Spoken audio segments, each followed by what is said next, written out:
నమస్కారం సుఖీభవకు స్వాగతం. మన శరీరానికి దన్నుగా నిలిచే వెన్నుకు తరచూ ఎదురయ్యే సమస్యలు, వాటికి చికిత్స, నివారణ మార్గాల గురించిన ప్రత్యేక కథనంతో మీ ముందుకొస్తోంది నేటి సుఖీభవ. మన శరీరానికి ఇరుసులా దన్నుగా ఉండే వెన్నెముక ఆరోగ్యంగా ఉన్నప్పుడే మన ఆరోగ్యము బేషుగ్గా ఉంటుంది. ఇందులో మరో మాటకు తావులేదు. నిజమే. అయితే ప్రమాదవశాత్తు వెన్నెకు గాయాలైనా, జబ్బులు, ఇన్ఫెక్షన్ల మూలంగా వెన్నెముక దెబ్బతిన్నా చెట్టంత మనిషి సైతం కుప్పకూలిపోతాడు. కొన్నిసార్లు మంచానికే పరిమితం అయిపోవాల్సి ఉంటుంది. అందుకే మన శరీరానికి ఇరుసులాంటి వెన్నెముకను మనం చక్కగా కాపాడుకోవాలి. మన వెన్నెముకకు తరచూ ఎదురయ్యే సమస్యల గురించి, వాటికి చికిత్స, నివారణ మార్గాల గురించి. వెన్నుపాము అనేది మనకి ఎలా తయారవుతుందో ఫస్ట్ మనం తెలుసుకుంటే సగం జబ్బులు మనం దానికి నివారించవచ్చు అని తెలియచేయగలుగుతాను. ఎందుకంటే ఇప్పుడు మనకి ఇలా ఇది బ్రెయిన్ పోర్షన్, ఇది 33 వెర్టిబ్రల్ బాడీస్ ఇలాగ, అంటే వెన్నుపూసలు ఇలా 33 వెన్నుపూసలు కలిసి ఒక స్పైన్ ఇలాగా కోలం అంటాం, స్పైనల్ కోలం తయారవుతుంది. ఇది నెక్ పోర్షన్లో ఒక 7 వెర్టిబ్రల్ బాడీస్, అదేవిధంగా ఒక 12 డోర్సల్ స్పైన్ అంటాం, అంటే ఇది ఫిక్స్డ్ స్పైన్, డోర్సల్ స్పైన్ అనేది ఇది ఒకటి. అదేవిధంగా లోయర్ పోర్షన్ని మనము లంబార్ స్పైన్ అని, కింద పోర్షన్ని శాక్రమ్ అని, లాస్ట్ టెయిల్ బోన్ని మనము కాకిక్స్ అని అంటాం.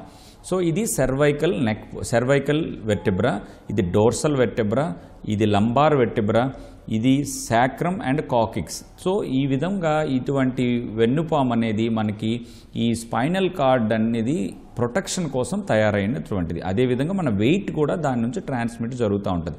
ఈ బ్రెయిన్ నుంచి వచ్చినటువంటి స్పైనల్ కార్డు ఇక్కడ స్పైనల్ కెనాల్ అంటాం వెనకాల, అంటే ఈ బోన్ లోపల అనమాట, అంటే మనకి బోన్ లోపల ఇలాగ ఒక కెనాల్ ఉంటుంది. ఆ కెనాల్లో స్పైనల్ కార్డ్ అనేది వెళ్తూ ఉంటుంది. సో అక్కడ నుంచి స్పైనల్ కార్డ్ నుంచి మనకి నెక్ పోర్షన్లో తీసుకుంటే ఈ రూట్స్ అంటాం. రూట్స్ అంటే రైట్ సైడు, లెఫ్ట్ సైడు మనకి రూట్స్ అనేవి బయటకు వచ్చి, సో చేతుల్లో అనమాట మనకి ఇలా సప్లై చేయటం. అదేవిధంగా ఇక్కడికి వస్తే థొరాక్స్కి, ఇక్కడికి వస్తే అబ్డామెన్కి, అదేవిధంగా కింద పోర్షన్కి వస్తే ఇక కాళ్ళకి మనకి నరాలు సప్లై జరుగుతుంటుంది.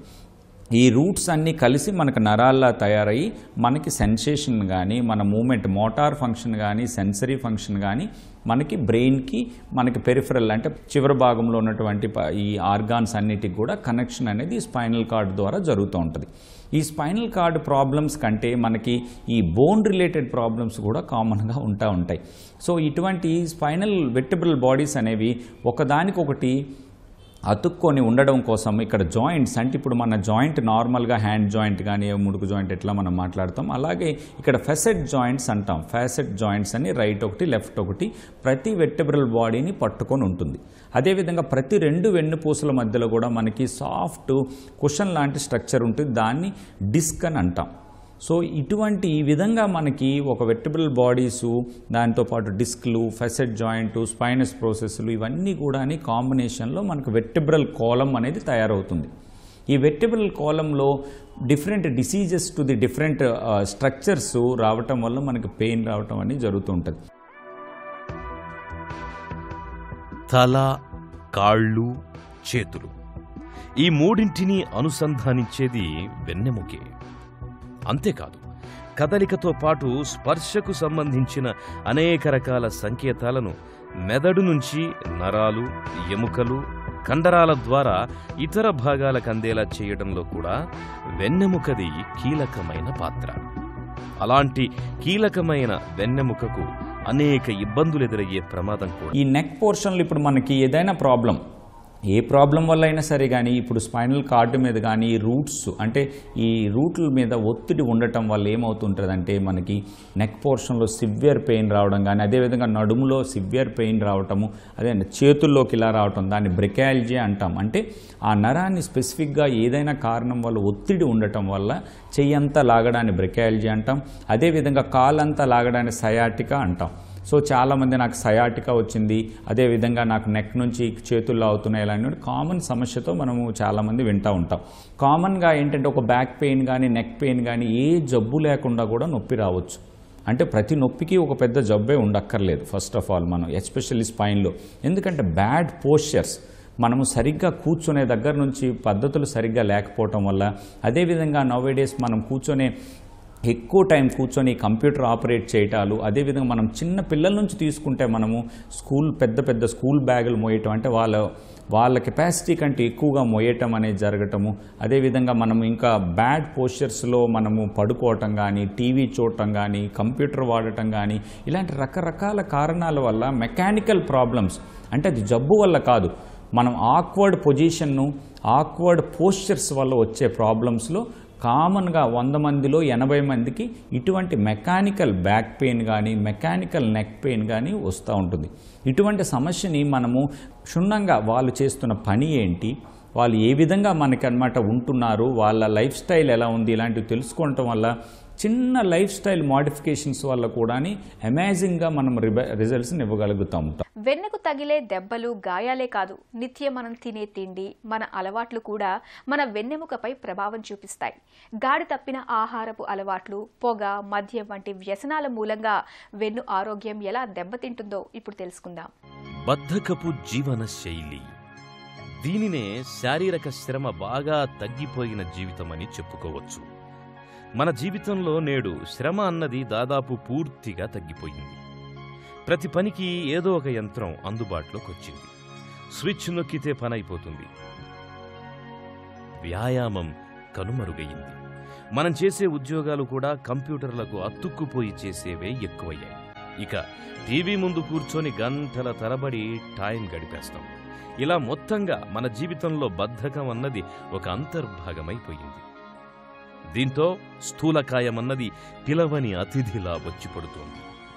కదలికలేని వెన్ను వాడకుండా వదిలేసిన మెషిన్ లాంటిదని చెప్పుకోవచ్చు.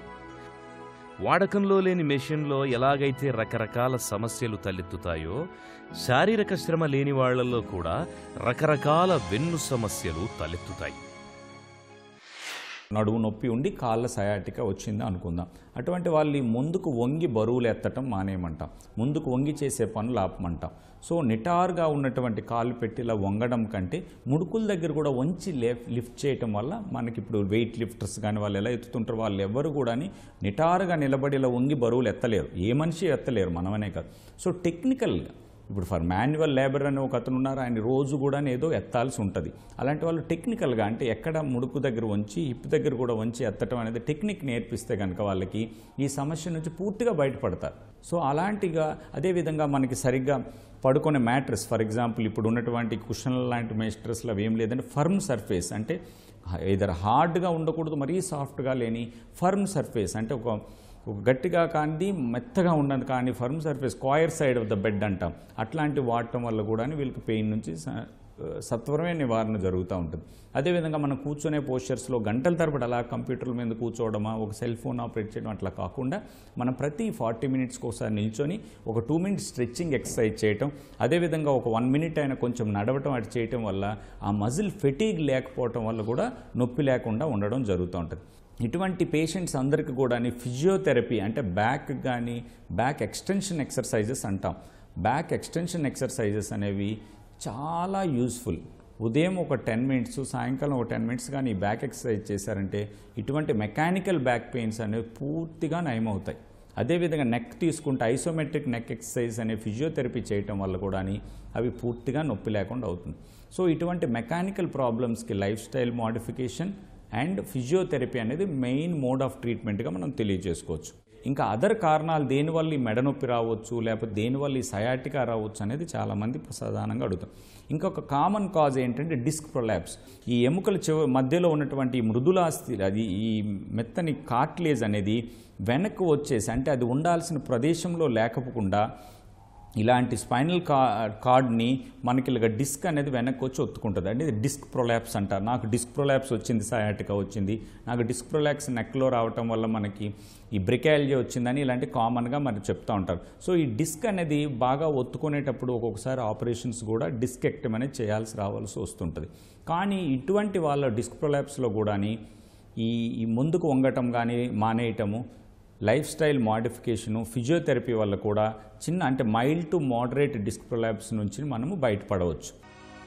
నడుము నొప్పి ప్రతి 10 మందిలో కనీసం 4 బాధపడే సమస్య ఇది. నడుము కింది భాగంలోనో, మధ్య భాగంలోనో, పై భాగంలోనో ఎక్కడో ఓ చోట ఏదో ఒక విధంగా నొప్పితో బాధపడే వారి సంఖ్య నేడు గణనీయంగా పెరిగిపోయింది. ఇక కూర్చొని చేసే కంప్యూటర్, ఐటీ ఉద్యోగాలు వచ్చిన తర్వాత వెన్నునొప్పి బాధితుల సంఖ్య బాగా పెరిగింది. కేవలం కూర్చోవడంలో లోపాల కారణంగానే 90% మందిలో వెన్ను సమస్యలొస్తున్నాయని డాక్టర్లు చెబుతున్నారు. ముందుకు వంగిపోయి కూర్చోవడం, వాలిపోయినట్టుగా కూర్చోవడం, కూర్చునే సీటు సరిగ్గా లేకపోవడం, ఇలా రకరకాల కారణాల వల్ల నడుము నొప్పి అన్నది సర్వసాధారణంగా నేడు అందరిలోనూ కనిపిస్తోంది. బాగా ఒత్తుకొని severe pain with medical treatment వల్ల తగ్గనప్పుడు కానీ, అదేవిధంగా ఆ ఒత్తిడి వల్ల ఏదైనా స్పెషల్ ఒక ఏరియా మనకి నమ్నెస్ అయ్యి కదలకపోవడం వల్ల కానీ, అంటే చేతిలో ఇప్పుడు మెడలో ఒత్తుకుంటే చేయి కదలకపోవడం, అదేవిధంగా ఫుట్ డ్రాప్ అని పాదంలో అన్నమాట కదలకపోవడం, అలాగా వీక్నెస్ అనేది మజిల్ వీక్నెస్ వచ్చినా సరే మనం ఆపరేషన్స్ అనేవి కన్సిడర్ చేయాల్సి వస్తుంది ఈ డిస్క్ ప్రొలాప్స్లో. ఇటువంటి ఆపరేషన్స్ కూడా ఇప్పుడు అడ్వాన్స్డ్ టెక్నిక్స్ కానీ, దీనివల్ల ఇప్పుడు ఈ డిస్కెక్టమీ అనేది కూడా ఇంతకు ముందులాగా బోన్ అంతా తీసి చేసే సర్జరీలు లేవండి. ఇప్పుడు ఈ లామినా అనేదంతా తీసి ఒకప్పుడు ఈ డిస్క్ అనేది తీసేవాళ్ళు, అంటే నరాల మీద ఒత్తిడిని మనం తీయడం. ఇప్పుడు మనం ఏం చేస్తుందంటే మైక్రోస్కోప్ పెట్టి మైక్రోస్కోపిక్ డిస్కెక్టమీ, అంటే ఓన్లీ 2 సెంటీమీటర్స్ ఇన్సిషన్ ఉంటుంది. లోపలికి వెళ్ళినాక ఏ భాగాన్ని బోన్ కానీ జాయింట్ కానీ డిస్టర్బ్ చేయకుండా వెళ్ళి తీయటం జరుగుతుంది మైక్రోస్కోప్.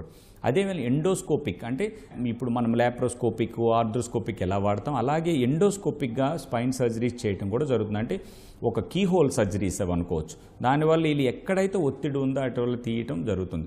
అదేవిధంగా ఫెనిస్ట్రేషన్, అంటే మినిమల్లీ బోన్ కట్ చేసి తీయటం జరుగుతుంది. సో ఈ విధంగా ఎండోస్కోపిక్ కానీ మైక్రోస్కోప్ వాడి కానీ ఈ ఫెనిస్ట్రేషన్ మెథడ్స్ అది చేయటం వల్ల ఆపరేషన్ చేసిన తర్వాత రోజే నడవటం, ఒకప్పుడులాగా స్పైన్ సర్జరీస్ అంటే ఎక్కువ నెలలు పడుకోలేమో, ఏదైనా అయిపోతుందేమో అనే అపోహల నుంచి మనం బయటపడి ఇవన్నీ చేయించుకోవచ్చు. సో ఇటువంటి సర్జికల్ టెక్నిక్స్ వల్ల పేషెంట్స్కి ఎటువంటి డ్యామేజ్, ఎటువంటి భయాందోళన లేకుండా వాళ్ళు హ్యాపీగా వాళ్ళ తర్వాత పెయిన్లెస్ లైఫ్ని లీడ్ చేసుకోగలుగుతారు. ఇంకొకటి, మన దేశంలో కామన్ ట్యూబర్క్లోసిస్, బోన్ టీబీ అనేది మనకి స్పైన్లో కామన్గా ఉంటుంటుంది. సో ఏ వయసులో అయినా, ఈవెన్ 10 సంవత్సరాలను తీసుకుంటే 80 సంవత్సరాల వరకు ఏ పేషెంట్లో అయినా సరే వాళ్ళు ఆహారం సరిగ్గా తినలేకపోవడం, వెయిట్ లాస్ అవ్వడం విత్ బ్యాక్ పెయిన్ ఉందనుకుంటే మనం ప్రధానంగా ఆలోచించవలసింది ట్యూబర్క్లోసిస్ ఆఫ్ స్పైన్. సో ఈ టీబీ స్పైన్లో మనకు ఉన్నటువంటి గ్రేటెస్ట్ అడ్వాంటేజ్ ఏంటంటే మనకి ఇప్పుడు ఉన్నటువంటి మందులతో పూర్తిగా క్యూర్ చేయొచ్చు. దానికి కావాల్సింది ఏంటంటే మనం ఒక ఎంఆర్ఐ స్కాన్ చేసి చూస్తే కనుక దాంట్లో పస్ కానీ ఇన్ఫెక్షన్ కానీ ఉన్నదంటే ATT, anti tubercular therapy medicines ఒక 1 year వరకు పూర్తి కోర్సు వాడితే కనుక ఖచ్చితంగా పూర్తిగా తగ్గించగలం. అందులో ట్యూబర్క్లోస్ స్పైన్లో ఓన్లీ 100 మందిలో ఒక్కరికి మాత్రమే ఆపరేషన్స్ అవసరం అవుతుంది. ఆ ఆపరేషన్ కూడా ఎప్పుడైనా న్యూరలాజికల్ డెఫిసిట్స్ వస్తాయి, అంటే నరాల వీక్నెస్ కానీ మజిల్ వీక్నెస్ కానీ జరిగినప్పుడు మాత్రమే ఆపరేషన్స్ కన్సిడర్ చేస్తాం. మన శరీరానికి దన్నుగా నిలిచే వెన్నెముక ఆరోగ్యం విషయంలో ఎలాంటి అప్రమత్తత అవసరం? వెన్ను సమస్యల విషయంలో మనం ఎలాంటి అవగాహనను పెంచుకోవాలి? మనం కూర్చునే, పడుకునే భంగిమలు, తీరుతెన్నులు ఎలా ఉండాలి? మొదటి వివరాల గురించి ఇప్పుడు తెలుసుకుందాం.